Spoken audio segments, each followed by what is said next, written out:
华人民共和国。 He's been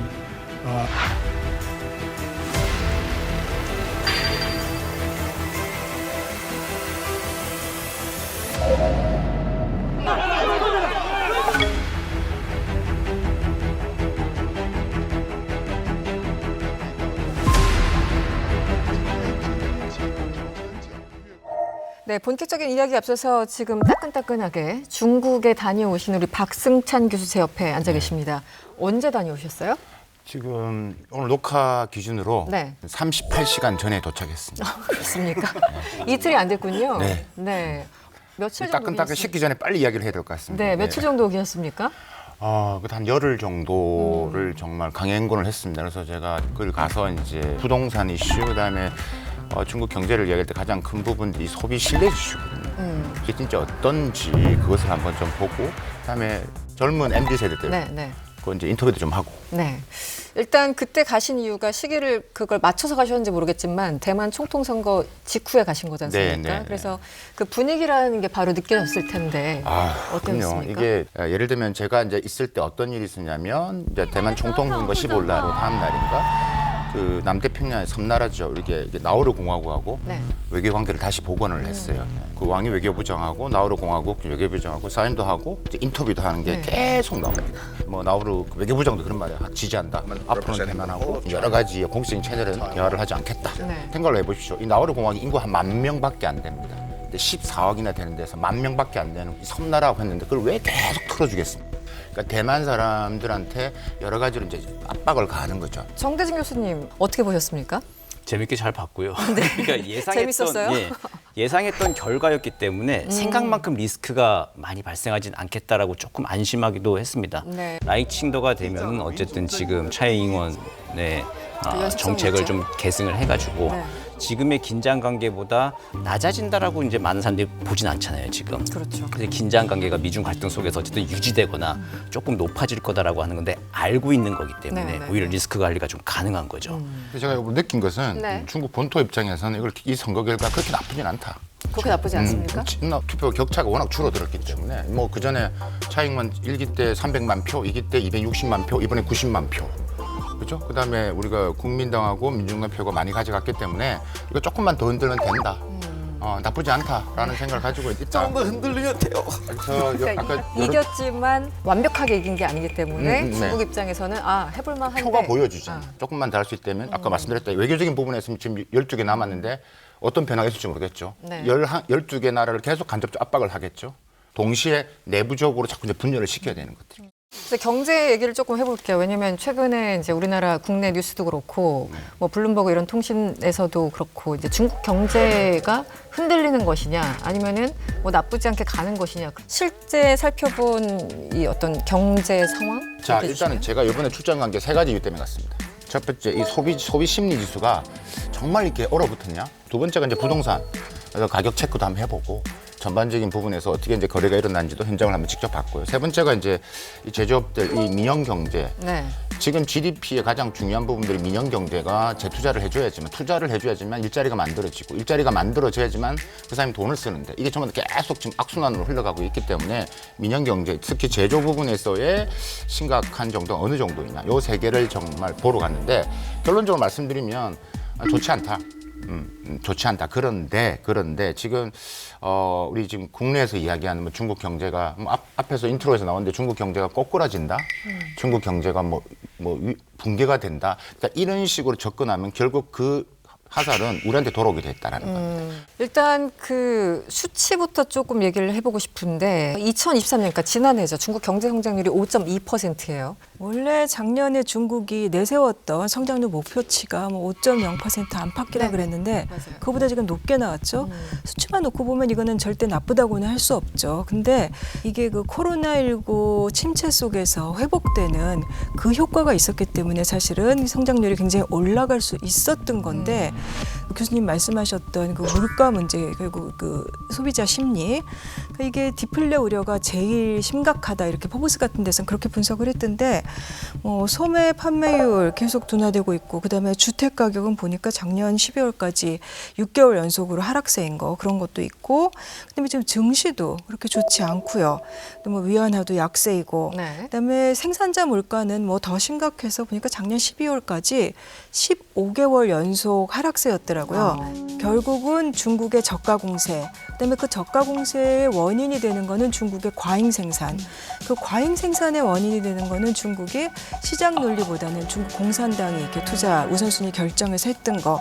이렇게 돼서 지금은 중국 경제 성장 모델이 근본적으로 한계에 부딪힌 거 아니야. 이런 지적들이 최근에 굉장히 많아졌어요. 사실은 작년에 그 5.2%라는 것도 이게 과연 믿을 만한 수치인가 네. 좀 과장된 거 아니냐는 지적들이 많아요. 네. 저는 그 부분은 좀 박승현 교수님께 좀 여쭤보고 싶더라고요. 이거 믿어도 되는 건지. 정리를 좀 해볼게요. 이제 올해 성장률에 대해서 그 중국은 정부는 아직 발표한 게 없습니다.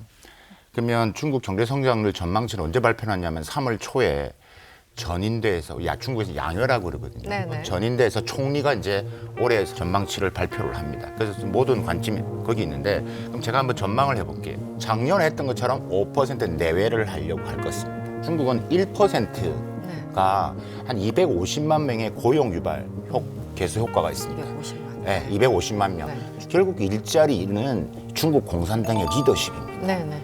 그러니까 그렇기 때문에 이 5%를 방어를 해야 되는 게 있다. 그래서 제가 이번에 출장 가서 느낌이 뭐냐면 최소 4.6은 해야 되고 방어는 해야 되고 네. 그래도 5%까지 하는 게 지금 목표입니다. 기자님께 질문하셨던 지금 부분에서는 뭐 계속 10년 전이나 뭐 5년 전에 계속 나왔던 이슈입니다. 근데 네. 지난 5.2%의 부분에서 뭐 영국 뭐 파이낸스 타임즈에서도 야 이게 통계 맞냐 이게 좀 못 믿겠다라는 이야기를 하는 거고. 서방 언론들은 계속 그렇죠. 그런 의문을 제기했었죠. 예, 예. 네. 특히 뭐 일부에서는 뭐 특히 미국 민간 연구소에는 뭐 실제는 뭐 1% 2%밖에 안 된다라고 이야기를 좀 이렇게 하고 있는 겁니다. 네. 일단은 이 통계 조작의 부분에 대해서는 중국 정부도 인정을 했던 부분들입니다. 그러니까 조작된 게 아니라 그 거품이 많이 있다라는 거예요. 지방 정부 입장에서는 좀 높이 잡아야지 열심히 공무원들이 해가지고 자기 중앙으로 가야 되지 않겠어요? 그러니까 자기 치적을 살려고 하겠죠. 네. 없는 것도 만들어내려고 하고 재정 적자 되는데 아닌 거라 이야기를 하고. 그러니까 이런 게 분명히 있다. 그래서 이제 올해 초에도 이런 이야기를 중국 정부에서 나왔고 작년 같은 경우도 이 공무원들 같은 경우들 특히 지방 정부에서 이 조작을 했을 때는 막 엄벌에 처하겠다는 말도 나왔던 이야기거든요. 네. 근데 교수님 저도 질문이 하나 있는데 네. 그 중국이 4.6% 5.6% 이 사이 막 맞춘다고 하셨잖아요. 근데 중국은 덩치가 크잖아요, 규모가. 그 0.4%면 뭐 엄청나게 큰 돈일 것 같거든요. 네. 그게 이제 이렇게 통계에 이렇게 조금 꾸역꾸역 맞춘다고 맞춰질 수 있는 건가요? 그렇죠. 그게 약간 그러니까 이제 상황을 보고 중국은 마지막 그러니까 4분기 때 소비가 많이 터져 나가기 때문에 올라갑니다. 그래서 소비가 안 되면 결국은 정부가 두동선을 풀어가지고 그러니까 이제 지방에서 가장 필요한 부분에서 돈을 내서 그래서 일자리를 만들고 풀기로. 효과를 네. 만드는 부분들이죠. 네. 그 1%가 얼마나 크냐면 사실 제가 중국 경제를 볼 때 이런 말씀 많이 드는데 중국 경제는 그러니까 과거에 10% 성장을 하다가 그러니까 9%, 8%, 7%, 6%, 5%. 그러니까 자꾸 이제 중국이 이제 경제가 이제 막 떨어지는 것처럼. 네. 근데 어떻게 보냐면 지금의 5세대 시진핑 정부, 그다음에 우리가 4세대에 있었던 후진타오, 3세대 짱저민. 그러니까 짱저민 시대 때 1%는 한 160억 달러 정도였어요. 그럼 지금의 시진핑 때 1%는 얼마냐면 한 2천억 불 정도.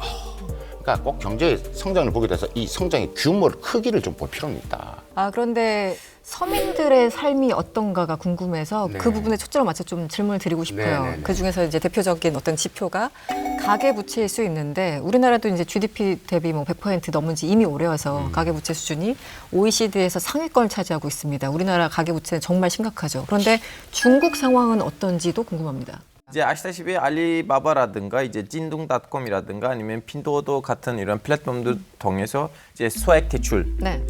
사람들이 돈을 빌려 받았잖아요. 그 지금 현재로서 7조 위안이에요. 7조 위안. 예, 근데 1조 달러 아니면 거의 약 1조 달러는 아니면 한국 돈으로 한 1,300원 정도. 조원이에요. 네, 네. 이거 좀 약간 이 돈을 가지고 아프리카에서 나라 하나 만들 수가 있어요. 네, 이게 작은 돈이 아니고요. 그리고 네. 여기 있는 이제 연체율이 올라가면 올라갈수록 중국에서 이렇게 서민들 중에서 연쇄 이렇게 파산을 할 사람들이 많을 거라고 우려가 돼 있는 상황이고, 그리고 또 신기한 거 뭐냐면 이제 은행들이 쟤 이제 돈 빌리지 마 네. 하는 그러면 그냥 블랙리스트가 있을 거 아니에요. 신용이 완전히 바닥인 떨어진. 사람들. 네. 그 사람들의 숫자는 몇만 명 아니고 850만 명인데 이걸로도 나라 하나 만들 수가 있거든요.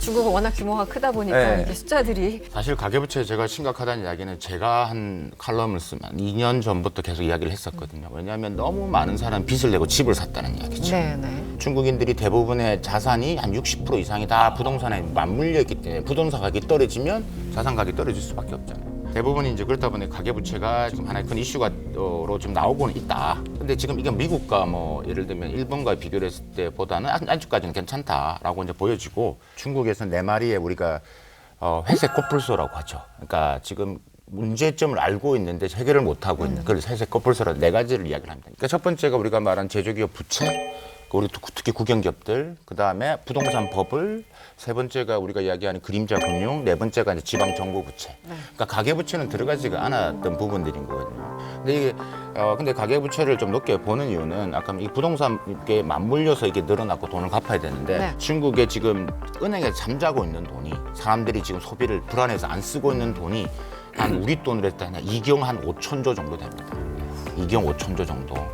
그러니까 뭐 노무라 증권에서는 한 7,400억 불 정도. 그걸 지금 돈을 빼서 소비를 하게끔 해야 되는 게 정부의 지금 몫인 거죠. 근데 안 쓰는 거지 못 믿겠다. 난 시장 못 믿겠다. 일단 내 거 지켜야 되겠다는. 이 실업률 문제는 어떻습니까? 사실은 모든 나라가 이게 굉장히 민감한 게 그중에서 또 청년 실업률이 또 민감한 주제로 된 지도 오래입니다. 네, 저는 사실 이게 가계부채보다는 실업률 이게 가장 크다. 오히려. 이게 생각됩니다. 네. 이 젊은 MZ 세대들은 공산당이 막을래 막을 수 있는 게 아니다. 다 VPN을 통해서 다 봅니다. 우리 방송도 한번 볼걸요. 볼 수 볼 있죠. 겁니다. 예, 다 네. VPN을 봅니다. 차박좀 좋아해 주세요. 시진핑 주석이 2013년에 등장하고 나서 쭉 이제 흘러오면서 이 MZ 세대가 지지를 많이 했어요. 왜?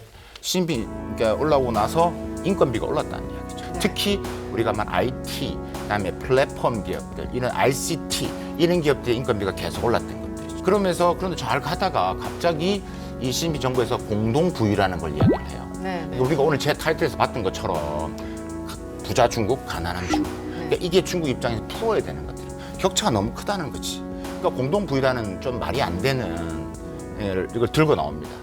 그러면서 우리가 플랫폼 기업들을 제재를 하기 시작하는 거죠. 네. 이제 그러면서 제재를 하니까 이제 그 일자리가 줄어들기 시작하는 거죠. 그러면서 이제 심각하게 대두가 되기 시작했다. 작년 같은 경우도 리창 총리가 플랫폼 기업들 불러서 야, 해 투자해라. 정부가 밀어줄게. 근데 이미 그걸 한번 경험했기 때문에 플랫폼 기업들도 선뜻 못하는 거예요. 몸을 사리죠. 불신, 불확실성, 말은 안 하지만 불안감이 있다는 거예요. 제가 이제 이번에 출장 느낀 게 어떤 게 있냐면 이런 거예요. TV를 보는데 어떤 광고가 나오냐면 젊은이들한테 자, 너희 고향 가서 창업을 해라. 그래서 어떤 사례가 나오냐면 네. 이 친구가 어느 대학을 졸업을 했어. 우선해야. 농촌에 고향이? 가서 네. 거기서 그 현지에서 나는 걸 가지고 플랫폼을 만들고 국경 간 전자상거래 그것을 통해서 수출도 하고 그걸 해서 성공해서 이제 규모도 커지고 그 지역에 있는 사람들도 고용도 하고 그런 성공 케이스를 다양하게 보여주는 거예요. 교수님, 저는 중국 드라마를 많이 보는데 정말 최근에는 특히 시진핑 3기 이후에는 진짜 못 보겠어요. 갑자기 멀쩡한 청춘 남녀들이 도시에서 연애하다가 시골에 가보니까 중국의 전통 염색법, 이걸 가지고 창업을 하니까 이렇게 갑자기? 좋겠어. 네. 이런 것들이 뜬금없이 너무 많이 나와서 그 도시에서는 지금 일자리가 제한적이니 이제 왜냐하면 기회도 많다. 그래서 그것을 하는데 계속 이야기를 하는데 이것은 하나의 공익 광고처럼의 성공 케이스를 보여주는 거 보면서 제가 느낌이 있는 거였습니다. 네. 아, 실업률이 힘들다라는 것다. 그 강제로 뽑아서 막 보내고 막 그러진 그렇- 않죠. 뭐, 장려를 하는 거지. 그렇게 아무리 이제 공산당이라 성공 하더라도. 케이스를 보여주는 거죠. 여러분 혹시 이게 탕핑이란과 그다음에 이 내권이란 말을 들어보셨나 모르겠어요. 그러니까 탕핑이라는 게 이제 사실 탕핑을 알기 전에 먼저 내권이라는 말, 그러니까 중국에서 네이 취엔이라고 하는데, 그러니까 이제 어떤 의미로 쓰냐면 피로, 과로, 번아웃 되는 거죠. 네. 내가 아무리 열심히 해도 안 돼. 그게 내권이고 나온 게 탕핑입니다. 그냥 눕는다는 겁니다. 네네네. 아무것도 안 하는. 아휴, 내가 열심히 해도 안 되는데 그냥 뭘 이렇게 열심히 아웅다웅 살아. 그냥 대충 보는 대로 살아. 그냥 누워 있는 거예요. 이게 탕핑인 거예요. 그러니까 이게 지금 중국 사회 젊은이들이 지금 가장 당면에 있는 부분들인 거죠. 중국의 대학생들이었던 걸로 기억하는데 졸업식 날 다들 누워서 사진 찍는 거 네. 봤어요. 이제 더 이상 우리는 실업자다. 졸업하자마자. 그 사진이 굉장히 인상적이었는데 지금 그 말씀을 네, 해주신 것 지금 한테 매년마다 한 1,300, 400 200만 명이 졸업을 한 1,200만 명이 매년 이 숫자를 해야죠 감이 오시죠. 네. 이번에 가서 중국 청년들 만나셨죠? 제가 중국인 6명 학생 이제 졸업을 하고 네. 막 일을 시작한 우리가 명품샵이라고 하는데 거기서 일하는 친구, 그다음에 IT 기업에 일하는 친구, 뭐 다양하게 이제 불러서 인터뷰를 했습니다. 자기는 여전히 월광족이래요. 월광족이 무슨 뜻이냐면 월급을 받는 그대로 다 돈을 쓰는 애들이. 그러니까 자기는 지금도 미래에 대한 걱정이 없다 이런 말을 하더라고요. 그래서 지금 경제가 안 좋은데 어떻게 매출이 좀 떨어지지 않냐? 안 그렇다는 거죠. 그러니까 돈 있는 사람은 여전히 돈을 쓴다. 그러니까 부자의 중국은 그대로 간다는 이야기. 네. 근데 좀 밑에 부분들은 여전히 좀 힘든 상황이 있다라는 부분들이.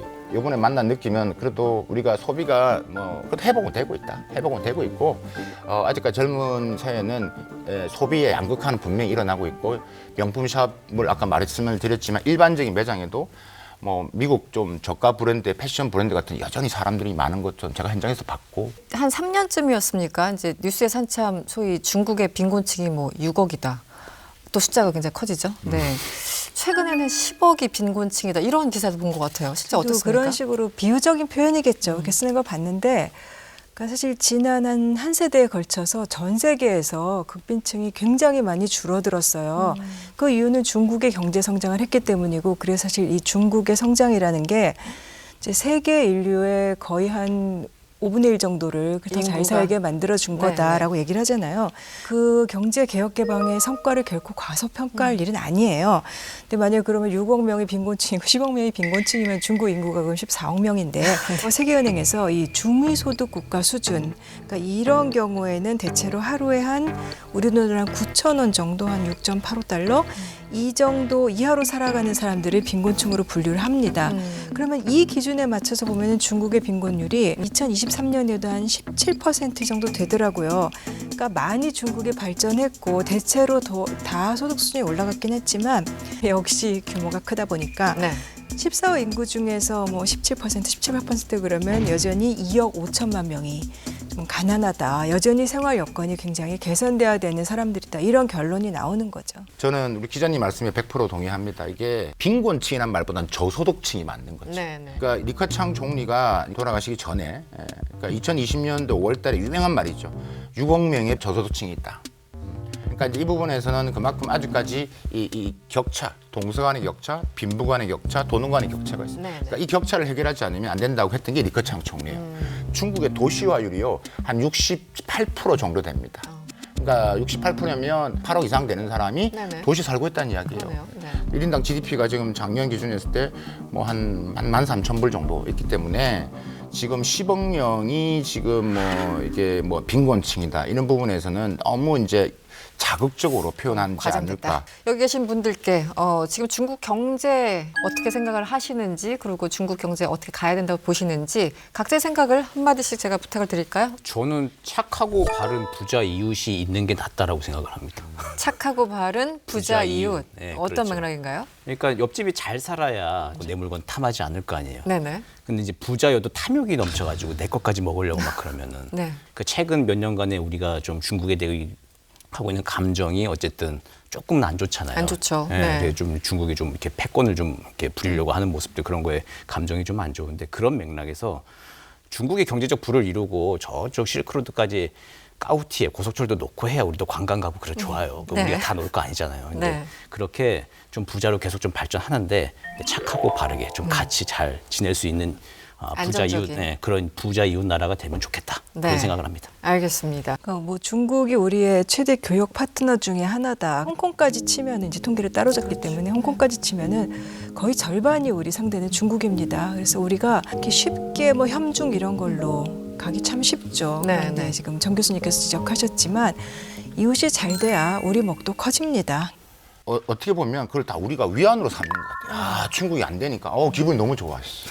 이걸 위안으로 삼는 것은 그건 또 하나의 또 위기가 될 수 있다라는 거죠. 그러니까 일본에서 한국을 이제 예전에는 우리보다 못 따라온다 생각했는데 한국이 더 잘 나가는 것 같으니까 헐뜯는 보도하는 거. 저는 약간 네. 그런 것도 겹쳐지더라고요. 네. 그러니까요. 이게 너무 안타까운 거죠. 그게 우리가 대중 수출이 떨어지고 이런 부분들은 앞으로 더 중장기적으로 고착화될 가능성이 높습니다. 중국이 훨씬 더 잘 만들기 시작하고요. 우리 알리익스프레스나 중국 직구가 언제부터 대한민국에서 중국 직구가 1위가 됐습니까? 크거든요. 그러니까 뱀도 있어요. 교수님 저 얼마 전에 솟는데 빠르게 왔어요.